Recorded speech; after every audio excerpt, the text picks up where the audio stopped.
The Milwaukee Bucks are finally on the board after a 16-point Game 3 victory in a game that I think will forever be remembered as the Gary Trent Jr. game. We'll discuss Gary Trent Jr.'s big day and what the Bucks did to finally get a win in this series on the other side of the intro.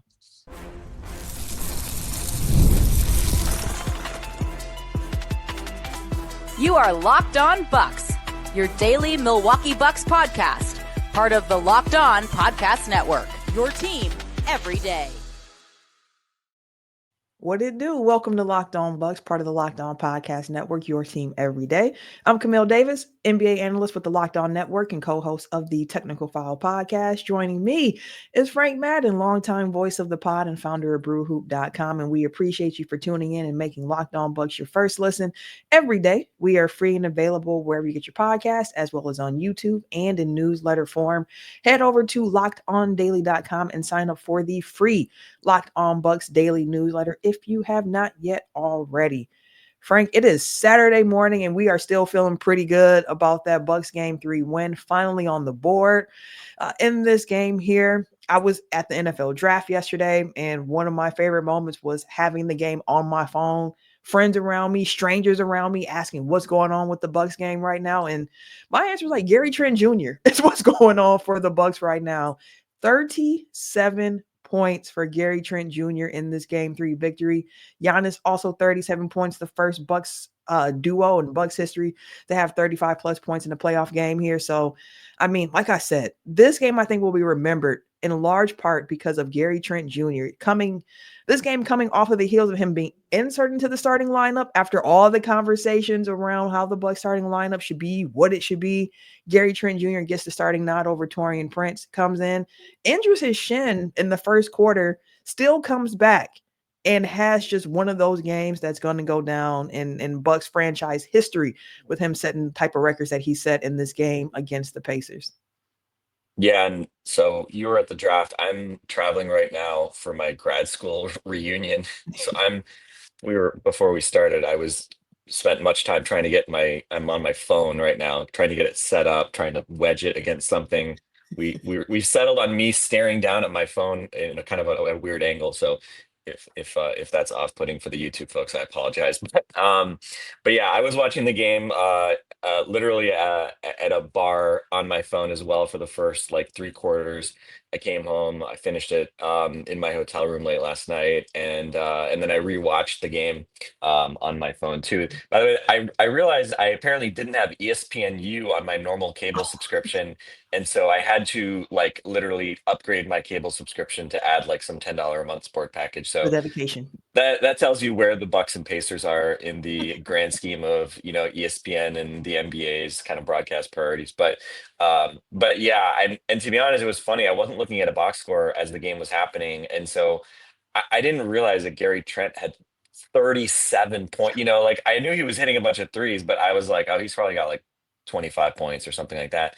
And then, he hits the last three. And I was like, oh, he has 37 points. And then they were talking about like, how did they get him another three to try to break Ray Allen's record? So, yeah, I mean, I don't know how many months now it's been, Camille, that we've been talking about, the common sense move of putting either Mhm. Gary Trent or AJ Green into the Bucks starting five. They've been the two best shooting guards the Bucks have had all year. And, Gary Trent obviously started the season as the starter, had that slump, had the injury early on, goes to the bench.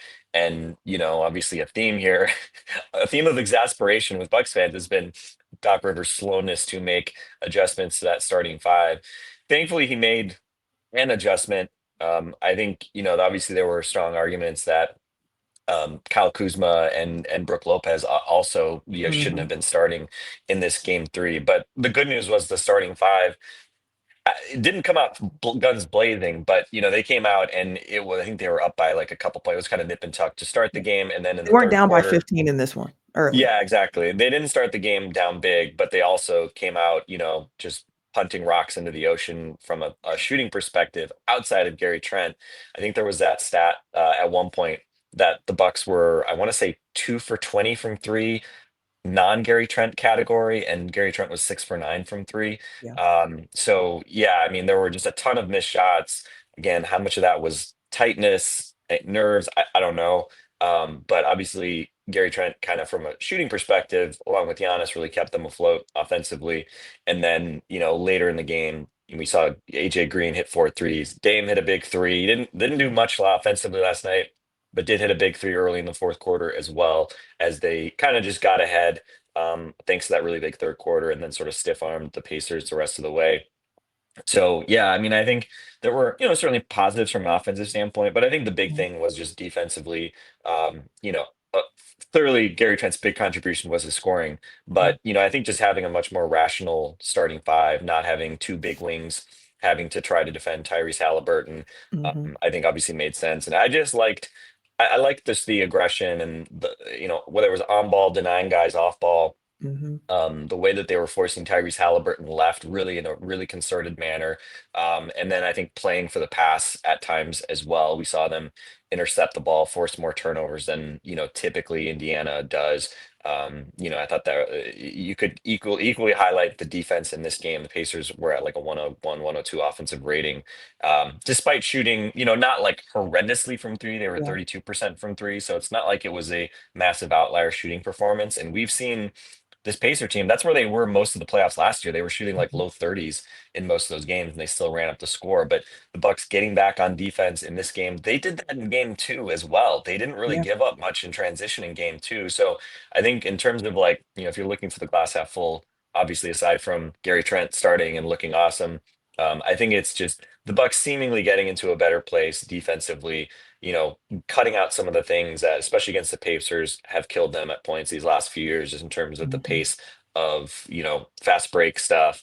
And also, the Pacers have not really hurt them on the offensive, on the Bucks defensive glass. The Pacers have not really created a lot of second chances. So the math game, I think, has been trending in a better direction for the Bucks, even if they're not, outright winning it with their own tons of offensive rebounds. They've been Mhm. better than the Pacers in that regard, and I think there's some interesting discussion there as far as what that tells us. But yeah, the mandate was get a win, not Yeah. get a beautiful win. The fact that it took a little while to happen was maybe not ideal, being Mhm. down 10 at half, but I thought the response after halftime was great. And here we are, right? You ended up having a kind of comfortable win, and hopefully some things to build on for game four. Yeah, that's the hope that you continue to build on it. Like it is one game, and I loved what Giannis was saying after the game of like, be humble, be humble, be humble in victory. Like there is still a lot more games to play. It feels good for the Bucks to get on the board for sure, but again, there is a lot more basketball to play. There is no 2 games off in between this upcoming 3 and 4. So the Bucks are right back at it tomorrow on Sunday. Game 4, game 3. Before I kept saying must win game, really big game for the Bucks. And now it's game 4. I take it a game at a time. And what I saw in game 3, uh, the starting changes to the lineup with Gary Trent Jr. in there for Torian Prince, I thought was, as you mentioned, something that we've been kind of pointing to, but it just made a lot of sense to be able to have somebody in there to be a bit more physical at the point of attack, keep up with those guards. And overall, you pointed out how the Bucks did a better job. And I kept asking the question of how much is this for the Bucks needing to make additional adjustments? And how much of this is just you need to play better? You just Play have better. to execute. Yeah, just execute better. Like Yeah. you're not playing good. Be better. Hit the do better button for this team. And I think it was a little mix of that for them. And you saw it with just the effort and the focus that they had defending. I do think that having the lineups that they had on the floor in this game made a lot more sense for them to be able to execute at a more effective level. Like this was a game where Torian Prince only got 3 minutes in this game, and they came early. Kyle Kuzma didn't get much, if any, playing time in the second half of this game. I think most of his playing time in the second half actually came in like Garbage the time. garbage time that happened here. Brooke Lopez didn't see a lot of the court in this game. And again, I say this not to say that I think that these are bad players or you can't win if you have these players, but every series is different. And what you need in each series is going to be a little bit different. And if the Bucks get past the Pacers, I can see a world. Yes, I can see Torian Prince being very useful in the series against the Cavaliers or whatever the case may be. Brooke Lopez as well. But for this Pacers team that likes to play 5 out, that likes to run, I think that the changes that they made of who is getting the playing time makes a lot of sense. And I was happy to see it. I was really happy to see that. I know there was a lot of conversation around, is this actually going to happen? Is Doc really going to do this? And made a little minor change and rolled the minutes the way they had to be read in this game. And I think it panned out well for the Bucks in this one. And Frank, I want to get your opinions on that. And also if what we saw in game 3, if there are things that are sustainable heading into game 4 again. Another big game for the Bucks. Kind of got to get this one to keep, the series even, make it a best of 3 going forward. So let's talk a bit more about that after this. I know I've said it before. I cannot be the only person who looks at their bank account and I'm just like, dog, where did the money go? For me, normally it's a mix of like dining out, ordering food, online shopping, video games. I can lose track of the money quickly. And that's where Monarch Money comes in. It's your personal CFO. It gives you full visibility and control over your finances. But it's not just a budgeting app. Monarch Money is a complete financial command center. So you can track all of your accounts, your investments, and your spending all in one place. So you can stop just managing your money and actually start building wealth. When I started using Monarch, I realized just how much money I was spending on things that I did not need to be spending money on. And now I budget smarter and I save more. And another thing I love about the Monarch Money app is that it's easy to use with a partner. So me and my husband are able to really track shared financials, personal accounts. We can set goals and stay on the same page without a lot of the stress that can come along with that. So take control of your finances with Monarch Money. Use the code LOCKEDONNBA at monarchmoney.com for 50% off of your first year. That's monarchmoney.com, code LOCKEDONNBA for half off your first year. All right, Frank, I mentioned game 3. We saw some things like was sustainable. I saw some people pointing to like, well, the Bucks can't shoot that well again. Gary Trent Jr. is not going to go for 37 again. And my first reaction was like, the Bucks overall shot like 37% from 3. 9 of those makes were from Gary Trent Jr. Yes, I don't expect Gary Trent Jr. to consistently go out here knocking down, 9 3-pointers. AJ Green made 4 of them. So the Bucks made 15 threes altogether. Gary Trent Jr. made 9 of them. AJ Green made 4 of them. That's 13 of the 15 threes the Bucks made came from 2 players. I don't expect Bobby Portis to go 0 for 4 from 3. I don't expect Damian Lillard to go 1 of 8, which, by the way, not the greatest offensive game from Dame, but the energy and activity he had defensively, I was really encouraged by the way that he was playing. Like, this is a tough situation to come back in off of injury, just jumping into a playoff game. But I did like Dame's energy on defense. But yeah, I don't think it's sustainable for, those 2 players to make most of the threes. But like, I can see the Bucks shooting 37% from 3 as a team going forward. And I thought the Bucks did a better job of taking care of the ball in this game against the Pacers as well.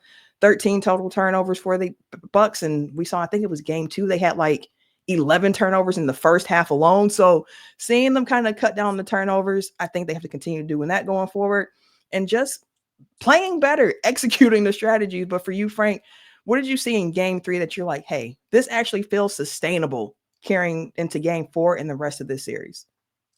Well, you hit on, I think before you talked about like just the execution piece, especially on defense. And I think, there's always sort of like the 2 pieces of whether or not things work, right? It's like, and I think Doc Rivers actually talked about this. I forget the exact terms he used, but it's like you can pick a strategy and then you have to execute the strategy, right? Mhm. You can pick a less than ideal strategy, but if you execute it really well, you can obviously, honestly, oftentimes get by with that, right? And a lot of times, executing a suboptimal strategy well is better than not executing the perfect strategy, right? Mhm. So I think for the Bucks was switching a lot the ideal strategy in the first couple games. They switched a ton. Um, it's probably as good a strategy as any, to be honest. I think, like one of the issues with the fact that Brooke Lopez's time is coming mainly against the Halliburton lineups with Turner out there is that, they're going to be switching a lot because they know Mhm. playing drop against Tyrese is really hard to do. But I think the problem is like, if you could get him against TJ McConnell where you're not worried about him hiding behind a screen and shooting a 3-pointer, that could potentially be better. But again, like, if you're starting Brooke and then you're not really playing him much otherwise, like you're kind of getting his minutes against the wrong groups and things like Yeah. that. So Yeah. there's still like lineup strategy stuff that I think is an issue. We talked about it before the series started, right? Like obviously I've always been a big Brooke Lopez defender. I think Same. in general, you and Justin, like when people like, especially throughout regular seasons, act like Brooke Lopez is, like not a useful, helpful NBA player. It's like, I mean, there's so much evidence that he has been and continues to be.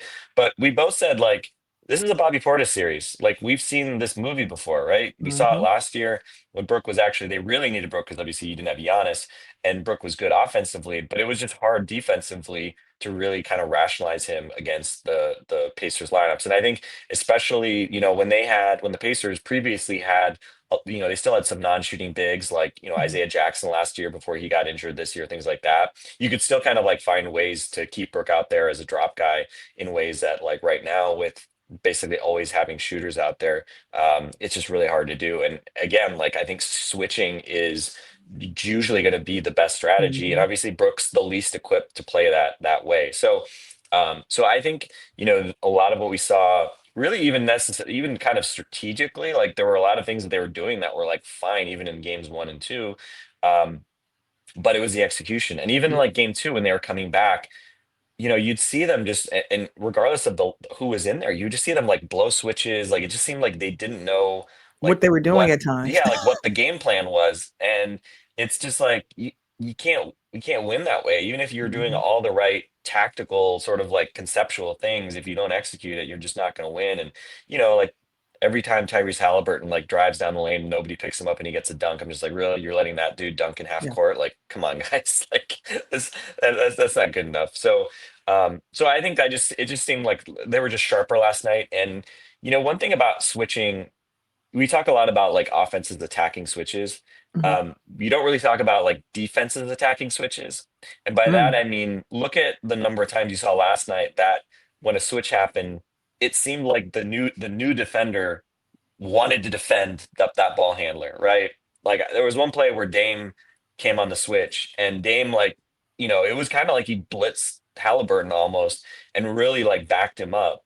And as you said, like, Dame had a really good defensive game last night. A couple blocks, couple steals. Mm-hmm. That play in maybe it was the third quarter. I can't remember the third or fourth quarter where he was guarding Neesmith on the right wing, and like got his hand in, Yes. and Neesmith against eventually like went off of Neesmith out of bounds. And like, I think the other thing too is like when Dame is engaged like that defensively, um, I think it feeds other guys too, Mm-hmm. because let's be honest, Dame's defensive engagement is not as consistent as you would want it to be. And a lot of it is obviously driven somewhat by just the load he has to carry offensively.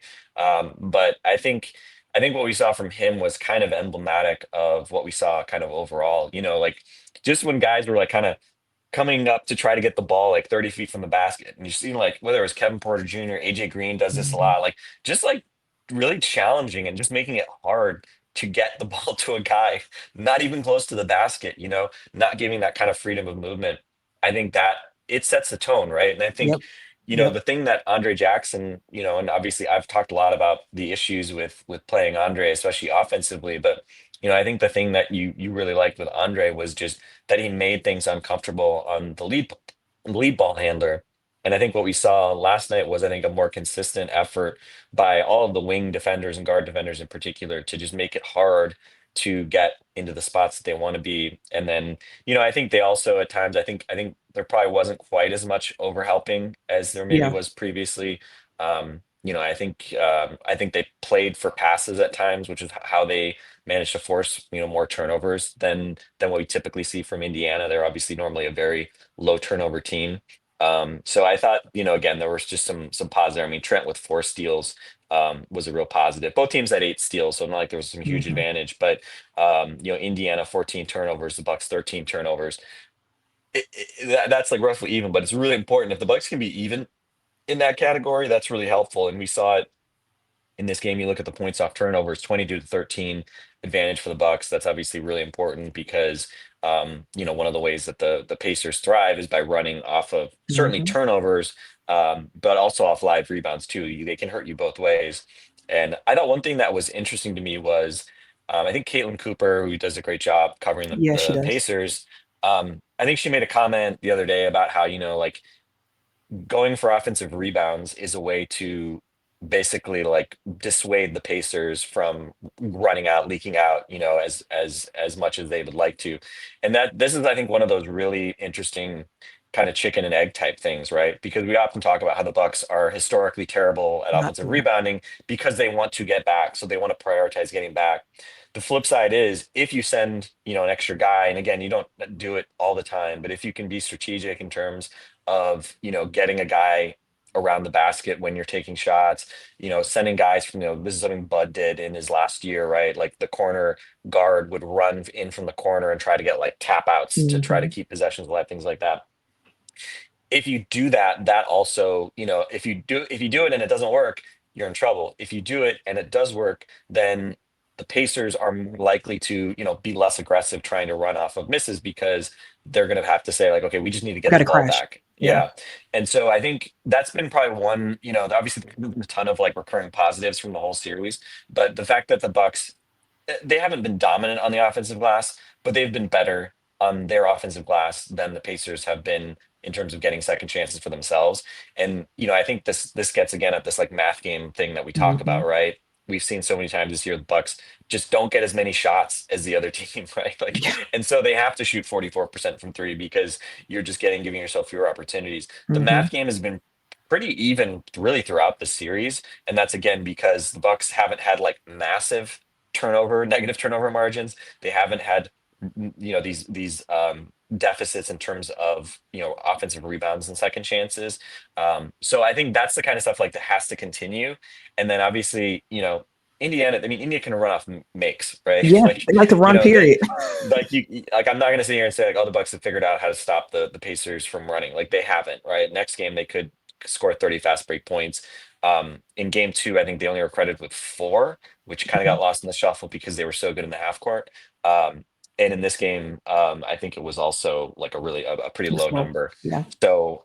So I think those are kind of again sort of just like the key push and pull, like styles make fights type aspects to this game. And I totally agree about the other point too. I mean, when you want to say like, oh well, this won't continue, that won't continue. I never really look at like the individual player stuff as much as like the team aggregate stuff Same. because like the Bucks were the best 3-point shooting team in the league this year. They shot like 39, close to 40% from three. So they should shoot like what they did. Yeah. That It's was a like below average shooting 37%. night. Yeah. Yeah, it was a below average shooting night. And so just mostly it's not going to be Gary Trent Jr. doing it all by himself. You could say Dame Lillard doing as little as he did, 7 points, is arguably more unsustainable Facts. as Gary Trent doing 30 doing that. Like 44 points between Dame and Gary Trent, like not crazy in a playoff game. And my hope is, I was definitely nervous with game two.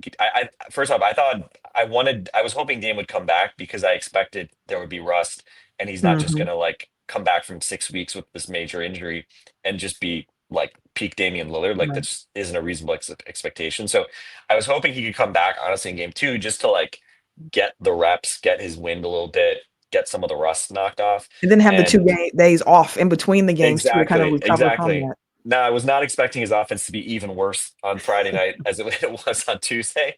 So the upside here is like you got to win with Dame clearly still not being at full speed. Although I think physically, in terms of like especially like in the first quarter, like he blew by defenders. He was getting the bait. Hmm. Like it doesn't necessarily look like he's just like he doesn't have any juice. Like Like it's the he touch just is a can't little off move. still. Yeah, it's just I think it's more of like just his shooting rhythm. And for a guy Hmm. who takes like by definition, like tons of off rhythm step backs, shots that are bad shots for 98% of players in the league. That's really important, And he hit one of them in that fourth quarter when the Pacers had just hit a three. I think it was like down to eight, and he had pushed the lead Hmm. back to 11. So hopefully, starting Sunday, we get that version of Dame, the guy hitting sidestep threes and punishing you more than the guy that we saw, obviously, just kind of not being able to find his rhythm Yeah. tonight. But I do think as well, like just even Dame just being out there though, I think does help in the sense that the first couple of games when he was off the floor, I think the Pacers just were not worried about the Bucks. When Giannis was setting screens, like they were not worried about the ball At handler. all. Yeah. It was just cover Giannis and challenge that guy to go make a play. And when it's Dame, obviously you just can't play that way.